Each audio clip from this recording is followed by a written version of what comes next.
الحمد لله نحمده ونستعينه ونستغفره ونؤمن به ونتوكل عليه ونعوذ بالله من شرور أنفسنا ومن سيئات أعمالنا من يهده الله فلا مضل له ومن يضلله فلا هادي له وأشهد أن لا إله إلا الله وأشهد أن محمدا عبده ورسوله أما بعد أعوذ بالله من الشيطان الرجيم بسم الله الرحمن الرحيم ولكل أمة جعلنا منسكا يذكروا اسم الله على ما رزقهم من بهيمة الأنعام فإلهكم إله واحد فله أسلموا وبشر المخبتين صدق اللہ العظیم. قال النبی صلی اللہ علیہ وسلم ما عمل ابن آدم یوم النہر عملا احب الی اللہ ان حرکت الدم او کما قال الصلاۃ والسلام. رب اشرح لی صدری ویسر لی امری واحلل عقدۃ من لسانی یفقہوا قولی.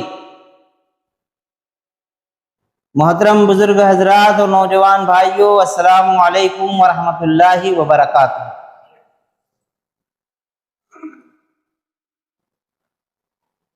پچھلے مسلسل 4 ہفتوں سے آپ کے سامنے مناسک حج کے متعلق گفتگو ہو رہی تھی، لیکن اب اس ہفتے ہو سکتا ہے عید الاضحیٰ کا چاند نظر آ جائے اور حاجیوں کی رخصت بھی قریب قریب ہو چکی. اس لیے آج آپ کے سامنے قربانی کے متعلق چند باتیں گوشے گزار کریں گے. ابھی جو آیت ہم نے آپ کے سامنے تلاوت کی ہے یہ سورہ حج کی آیت نمبر 34 ہے، جس میں یہ بات کہی گئی کہ ہر امت کے لیے ہم نے قربانی کا ایک قاعدہ مقرر کر دیا ہے تاکہ وہ نام لیں اللہ کا ان جانوروں پر جو اللہ نے انہیں بخشے ہیں. بس یاد رکھو تمہارا خدا ایک ہی خدا ہے اور اسی کی اطاعت میں تم سرے تسلیم خم کرو. اور اے محمد صلی اللہ علیہ وسلم بشارت دے دو عاجزانہ روش اختیار کرنے والوں. اس آیت سے یہ بات ہمارے سامنے واضح ہو گئی کہ حضرت آدم علیہ السلام سے آج تک قربانی کا یہ سلسلہ دراز ہے، لیکن ابراہیم علیہ السلام کے بعد سے آج تک اسے سنت ابراہیمی کہہ کر مسلمان ادا کرتے ہیں. لیکن قربانی کا یہ طریقہ تمام تر امتوں میں ہمیشہ رائج رہا ہے. اس سے یہ بات کا اندازہ ہو گیا کہ جس طرح اللہ تبارک و تعالیٰ نے روزوں کو فرض کرتے ہوئے یہ بات ارشاد فرمائی تھی کہ تم پر روزہ اس لیے فرض کیا گیا ہے تاکہ تمہارے اندر تقوی پیدا ہو، اور تم سے پہلے گزری ہوئی تمام امتوں پر بھی اسی طرح روزے فرض کیے گئے. بالکل اسی طرح یہ قربانی بھی ہے. اللہ تعالیٰ نے کہا کہ بس ہم نے ہر امت کے لیے یہ قاعدہ مقرر کیا تھا تاکہ ان جانوروں پر جسے اللہ نے تمہیں بخشا ہے اس پر اسی کا نام لیں. اب لفظ قربانی یا جانوروں کو ذبح کرنے کا جب یہ لفظ ہمارے سامنے آتا ہے، اور خاص طور سے عید الاضحیٰ کے موقع پر جب لفظ قربانی کو کوئی شخص اپنی زبان سے ادا کرتا ہے تو اس کے دل و دماغ کے اندر ایک تصور اپنے آپ پیدا ہو جاتا ہے، اور وہ یہ ہوتا ہے کہ یہ وہ سنت ہے جسے حضرت ابراہیم اور حضرت اسماعیل علیہ السلام اللہ کی رضا کے لیے اپنے آپ کو پیش کر دیے تھے، اور صرف پیش ہی نہیں کیا تھا بلکہ فداکاری کا وہ جذبہ دنیا والوں کے سامنے پیش کیا تھا کہ رہتی دنیا تک کے لیے یہ مثال قائم ہو جائے۔ یہ الگ بات ہے کہ اللہ تبارک و تعالیٰ نے عین اس وقت جبکہ حضرت اسماعیل علیہ السلام پر حضرت ابراہیم علیہ السلام چھری چلانے چلے تھے، اللہ تعالیٰ نے روک دیا، یہ کہہ کر کہ ابراہیم تم نے اپنے خواب کو سچ کر دکھایا۔ یہ ہے وہ جذبہ، یہ ہے وہ عزم جسے اللہ کے رسول صلی اللہ علیہ وسلم نے یہ کہتے ہوئے قائم کیا کہ یہ ابراہیم علیہ السلام کی سنت ہے۔ صحابہ اکرام نے عرض کیا کہ اللہ کے رسول صلی اللہ علیہ وسلم اس قربانی کے اندر کیا ہے؟ آپ نے فرمایا کہ ہر بال کے عوض ایک نیکی، ہر بال کے عوض ایک نیکی۔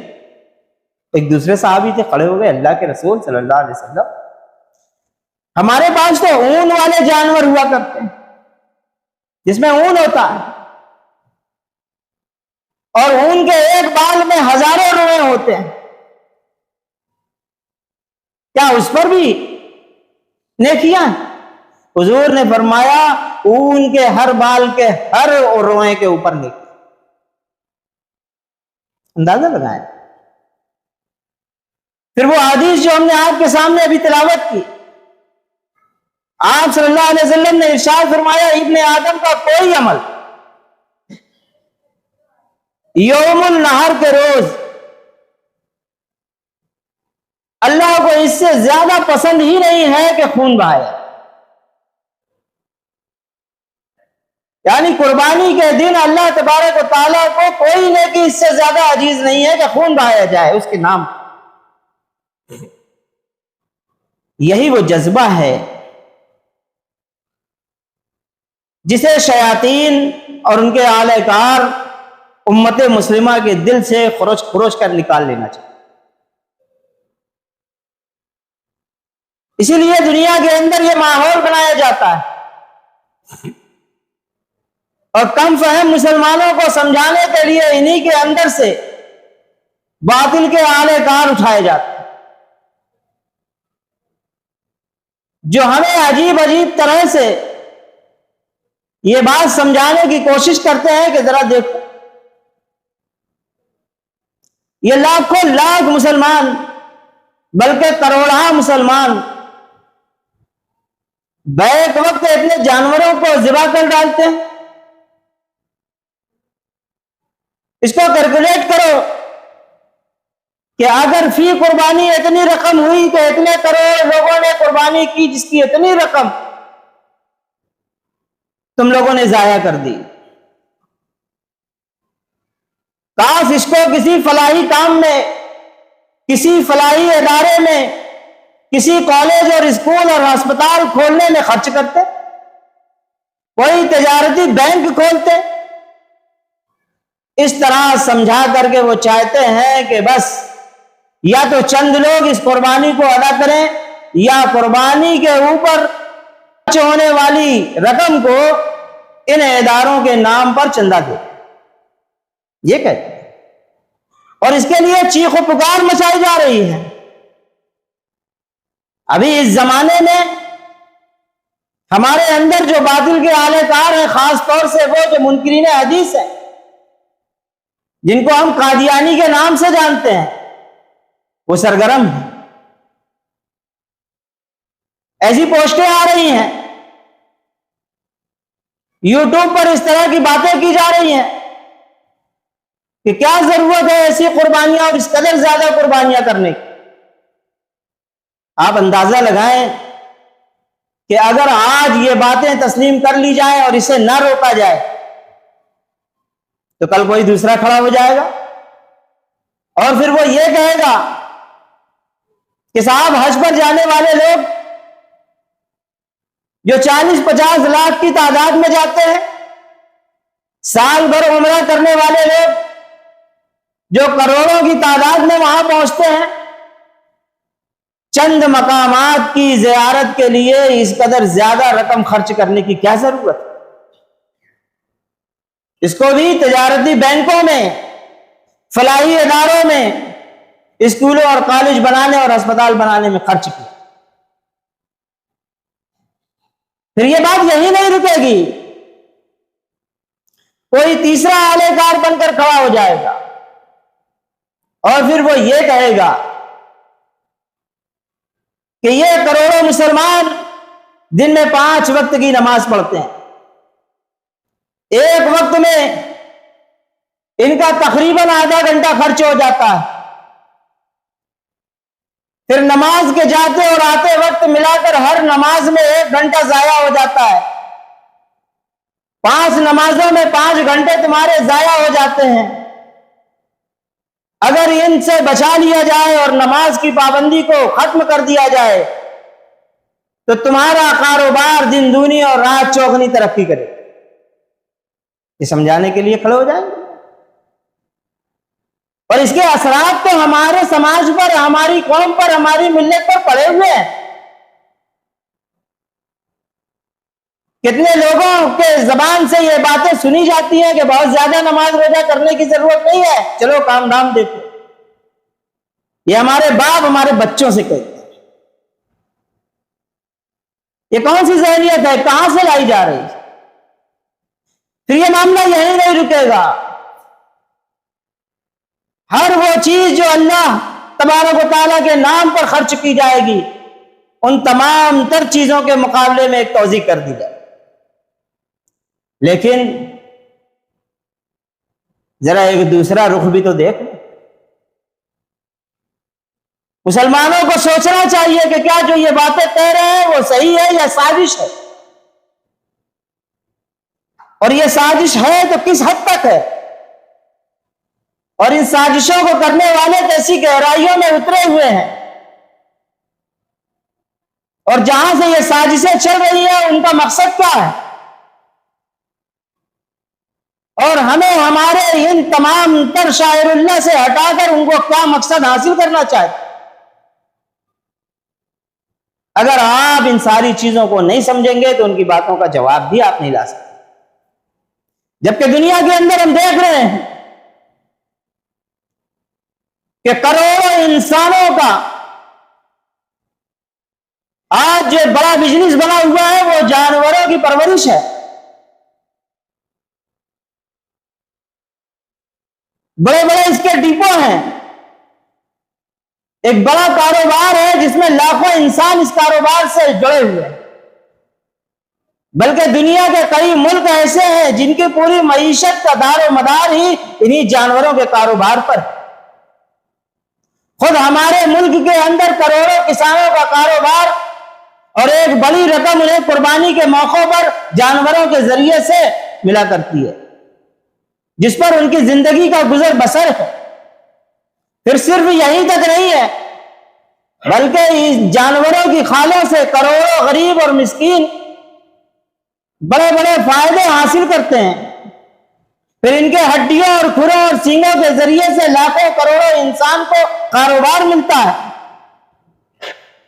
پھر قربانی کے موقع پر لاکھوں قصابوں کو کاروبار میں بہترین قسم کی آمدنی ہوتی ہے۔ پھر اس قربانی کے گوشت کو ہم جانتے ہیں کہ دنیا کی ایک بڑی آبادی جو نہایت ہی غربت میں زندگی بسر کرتی ہے، جس کو مہینوں اور ہفتوں کوئی قوت بخش غذا فراہم نہیں ہوتی، اسی صدقات اور خودی کے جانوروں کی بدولت ان تک گوشت پہنچ جاتا ہے۔ جو کروڑوں انسان ہیں جن کو سال میں گوشت میسر نہیں ہوتا، وہ اس قربانی کے ذریعے سے ایک شہد بخش غذا ان کو فراہم کرا دی جائے۔ پھر بات یہیں پر نہیں رکتی، اس سے بھی آگے جاتی ہے۔ آپ دیکھیں کہ دنیا کے اندر کروڑوں قسم کے اس طرح کے لوگ ہیں جو اپنے رقوم کو کہاں کہاں ضائع کرتے ہیں۔ وہ ہمیں نصیحت کرنے والے لوگ، ہمارے اوپر شفقت کی نگاہ کرنے والے لوگ ذرا اس طرف بھی تو غور کریں۔ شراب کے بڑے بڑے اڈے پر جو رقم مسلمانوں کی ضائع ہوتی ہے، قبا خانوں پر جو رقمیں لٹائی جاتی ہیں، کیفوں کی غلاظت پر جو نوجوان اپنے روپیہ تباہ کر رہا ہے، سگریٹ اور دوسری منشیات کے اوپر جو مسلمانوں کی رقمیں خطیر خرچ ہوتی ہیں، یہ ہمارے ناصحین ذرا اس کو کیلکولیٹ کر کے بتائیں اور امت کے سامنے لائیں کہ اس میں کتنی بڑی رقم مسلمانوں کی ضائع ہوتی ہے۔ اور اگر اسے روک دیا جائے تو ہم ان فکر مندوں کو یقین دلاتے ہیں کہ تم سال میں 2-4 کالج کھولنے کی بات کرتے ہو، 1-2 اسپتال بنانے کی بات کرتے ہو، اور ہمیں یہ سمجھاتے ہو کہ یہ غربا، یہ مساکین، یہ بیوہ اور یہ ہمارے بچوں کی پڑھائیوں کا دار و مدار اسی قربانی کو روک دینے کی وجہ سے رکا ہوا ہے۔ اگر اسے روک دیا جائے تو تم پر روپے کی برسات ہوگی۔ آؤ ذرا ان کاروباروں کو روکو، اور ان کاروباروں میں جو خطیر اور غلیظ ہیں، جو نہایت بدکاری کے اڈے پھیلے ہوئے ہیں، جہاں نوجوانوں کے روپے تباہ ہو رہے ہیں، یقین جانو اگر انہیں روک دیا جائے تو ہر روز ایک نیا بینک کھولا جا سکتا ہے جو تجارتی ہے، ہر روز ایک نیا اسکول کھولا جا سکتا ہے۔ یہ اتنی رقم ان غلیظ چیزوں میں خرچ ہوتی ہے، اس کے لیے کبھی ان درد مندوں کے دل میں کوئی تڑپ پیدا نہیں۔ اگر درد ہوتا ہے تو مسلمانوں کی اس قربانی سے، اگر درد ہوتا ہے تو مسلمانوں کے زکوٰۃ نکالنے سے، اگر درد ہوتا ہے تو قربانی کی خال کو غریب اور غربا میں تقسیم کرنے سے، یہ ہے ان کا۔ اس بات کو سمجھنا ہوگا، اس طرح لوگوں کو جواب دینا ہوگا۔ اور اگر ہم اپنی امت کو اس طرح نہ سمجھا سکے اور ان شیاطین اور شیاطین کے اعلی کاروں کو یہ باتیں نہ سمجھا سکے تو کم فہم لوگوں کے اندر آج نہیں تو کل باطل اپنے نظریات کو داخل کر دے گا۔ جس طرح سے دوسری بہت ساری چیزیں ہماری تباہ ہو گئی ہیں، قربانی بھی تباہ ہو گئی۔ یہ پابندیاں، یہ اس کے اوپر روک صرف اسی وجہ سے ہو۔ پھر ہمارے اندر فتنے ڈالنے والے طرح طرح کے لوگ، ان سب لوگوں کو آپ کو ان باتوں کو سمجھانا ہو اور قربانی کو سمجھنا ہو۔ اللہ کے رسول صلی اللہ علیہ وسلم نے یہ بات ارشاد کی کہ اللہ تبارک و تعالیٰ کو سب سے زیادہ اگر کوئی چیز پسند ہے اس روز تو خون بہانا پسند ہے، کوئی نیکی پسند نہیں۔ اور پھر ہم جانتے ہیں اللہ کے رسول صلی اللہ علیہ وسلم حجۃ الوداع کے موقع پر 100 اونٹوں کی قربانی پیش کی۔ کیا کوئی امت کے اندر یہ جسارت کر سکتا ہے کہ حضور پاک صلی اللہ علیہ وسلم کو یہ کہے کہ آپ نے 100 اونٹوں کی جگہ 1 اونٹ ہی کیوں نہ ذبح کیا، 99 اونٹوں کو کیوں ضائع؟ کوئی جسارت کر سکتا؟ لیکن اللہ کے رسول صلی اللہ علیہ وسلم نے یہ عمل کر کے دکھایا کہ اس روز خون زیادہ سے زیادہ بہائے۔ پھر اس کے اندر بڑی حکمتیں بھی ہیں۔ زیادہ خون بہانے کا یہ مطلب بھی نہیں کہ ہر آدمی 100 اونٹوں کی قربانی کرنے لگے۔ زیادہ خون بہانے کا ایک دوسرا طریقہ بھی ہے جس کو ہم ضائع کر دیتے ہیں اپنی نااہلی کی وجہ سے۔ وہ کیا ہے؟ حضور پاک صلی اللہ علیہ وسلم نے ارشاد فرمایا کہ جانور کو، جو قربانی کا جانور ہے، اس کے ذبح کرنے سے پہلے اس کے سامنے چھری میں دھار نہ لگائے، چھری کو تیز نہ کیا جائے۔ اب آج کے بہت سارے پڑھے لکھے بے وقوف یہ کہتے ہیں، ارے عجیب بات کرتے ہیں، جانوروں کو کہاں عقل ہے کہ وہ اس بات کو سمجھیں کہ چھری ان کے لیے تیار کی جا رہی۔ اس بے وقوف کو یہ نہیں معلوم کہ یقیناً جانور کے اندر عقل نہیں ہوتی، لیکن اس کے اندر شعور تو ہوتا ہے۔ اسی شعور کے تو بدولت وہ آگ سے بچتا ہے اور گلے میں کودنے سے بچتا ہے۔ اسی شعور کے بدولت تو اس کے آنکھوں سے آنسو جاری ہوتے ہیں. اور پھر حضور پاک صلی اللہ علیہ وسلم نے یہ بات بھی ارشاد فرمائی کہ ایک جانور کو دوسرے جانور کے سامنے ذبح نہ کیا جائے. اس سے کیا ہو؟ ان دونوں عمل سے اس جانور کا جو سامنے کھڑا ہوتا ہے اس کا خون سوکھ جاتا ہے. خود آپ کو یہ پتہ لگ جائے کہ تھوڑی دیر کے بعد آپ کو پھانسی ہونے والی ہے، پھانسی لگنے سے پہلے آپ مر چکے ہو. بالکل یہی کیفیت ہے ان جانوروں کی. تو جب آپ جانوروں کو ان چیز سے بچائیں گے وہ خوش و خرم رہے گا، اور جب آپ اسے ذبح کریں گے تو اس کے اندر کوئی دہشت نہ ہوگی، اس کا سارا خون رگ رگ سے کھچ کھچ کر باہر نکل آئے گا. یہ بھی ایک طریقہ ہے خون زیادہ بہانے اور گوشت کو صاف کرنے. یہ طریقہ بتایا گیا، اور سائنس آج اس بات سے اتفاق کرتی ہے. لیکن جہالت تو اپنی جگہ جہالت ہے نا، جہالت کا کیا کہنا. اور پھر ہم مسلمانوں کے اندر پڑھنے لکھنے کا ذوق و شوق، سوچنے سمجھنے کا ذوق و شوق صرف ختم ہی نہیں ہوا، تباہ ہو چکا ہے.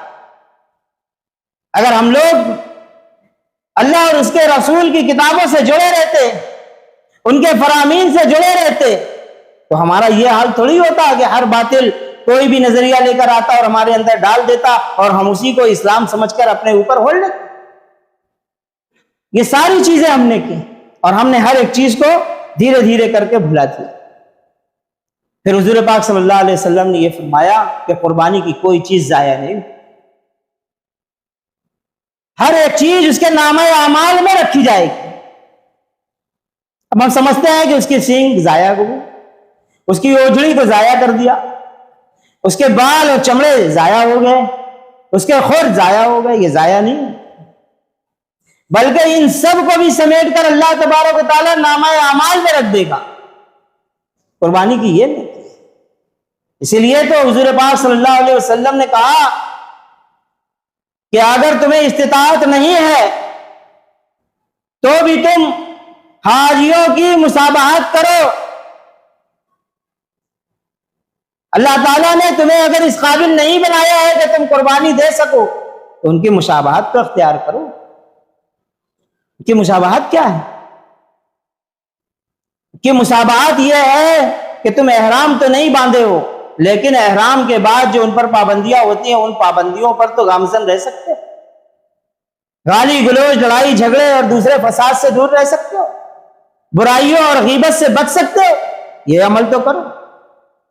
رمضان المبارک کے بعد سب سے زیادہ افضل مہینہ بقرہ عید کا، یہ عید الاضحیٰ کا مہینہ ہے.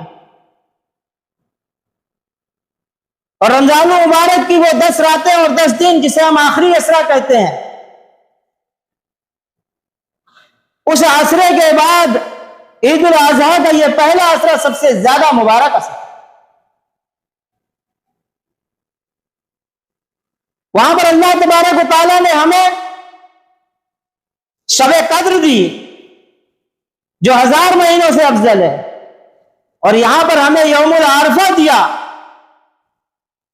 جو تمام دینوں سے بڑھ کر دن ہے. اس دن حاجی عرفات میں ہوتا.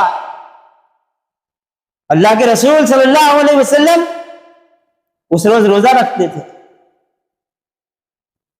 اور آپ کی سیرت کے اندر یہ بات بھی ملتی ہے کہ آپ ان 10 دنوں کا روزہ رکھتے.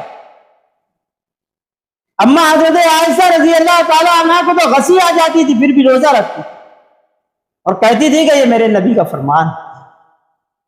آپ نے خود اس بات کو کہا ہے کہ روزہ رکھا کرو، اس لیے میں روزہ رکھتا. یہ مشابہت تو ہم اختیار کر سکتے. پھر جن کے یہاں پر قربانیاں ہیں، چاند دیکھتے ہی وہ اپنا بال نہ ترشوائیں، اپنے ناخن نہ تراشیں، تو اس قربانی کے اجر میں وہ سب شامل. یہ مشابہت ہے احرام باندھنے والے حاجی کی مشابہت. اور بھی بہت ساری مشابہت ہیں جو انشاءاللہ وہ آپ کے سامنے اگلے ہفتے میں آئیں. پھر وہ بات بھی یاد رکھو جو ایک یہودی نے حضرت عمر رضی اللہ تعالیٰ عنہ سے کہی اور کہا تھا کہ اگر مجھے معلوم ہوتا یا ہمیں پتا ہوتا یا ہمیں یہ معلوم ہو جائے کہ یہ آیت ہمارے یہاں پر نازل ہوئی ہے تو اس دن کو ہم عید کا دن بناتے. حضرت عمر فاروق رضی اللہ تعالیٰ عنہ نے کہا کہ وہ کون سی آیت ہے؟ اس یہودی نے کہا الیوم اکملت لکم دینکم، وَأَتْمَمْتُ عَلَيْكُمْ نِعْمَتِي وَرَضِيتُ لَكُمُ الْإِسْلَامَ دِینًا۔ حضرت عمر فاروق رضی اللہ تعالیٰ عنہ نے مسکرایا اور مسکراتے ہوئے کہا کہ ہمیں معلوم ہے یہ آیت کب نازل ہوئی، کہاں نازل ہوئی، کس مقام پر نازل ہوئی، اور تم کیا جانو کہ اس دن کو ہم نے عید کا دن بنایا ہے، یہ عید قرباں ہوئی۔ رمضان مبارک میں قرآن کی ابتدا ہوئی ہے، اور عید الاضحیٰ کے عرفات کے مقام پر اللہ تبارک و تعالیٰ نے اس قرآن کو مکمل کیا ہے، اکمل کیا۔ یہ ہے اس کا جواب، یہ ہے وہ ترتیب جو اللہ تبارک و تعالیٰ نے ہمیں دی ہے، اور ہمیں کہا ہے کہ یہ سنت جو سنت ابراہیمی کے طور پر تمہیں دی جا رہی ہے، یہ کوئی معمولی چیز نہیں ہے، بلکہ یہ امت واحدہ کو جوڑ دینے کا ایک واحد طریقہ ہے۔ وہ طریقہ جو شرک پر مبنی تھا اس کو اللہ تبارک و تعالیٰ نے مٹا کر توحید پر قائم کر دیا۔ ربنا تقبل منا انک انت السمیع العلیم وتب علینا انک انت التواب الرحیم وآخر دعوانا ان الحمد للہ رب العالمین۔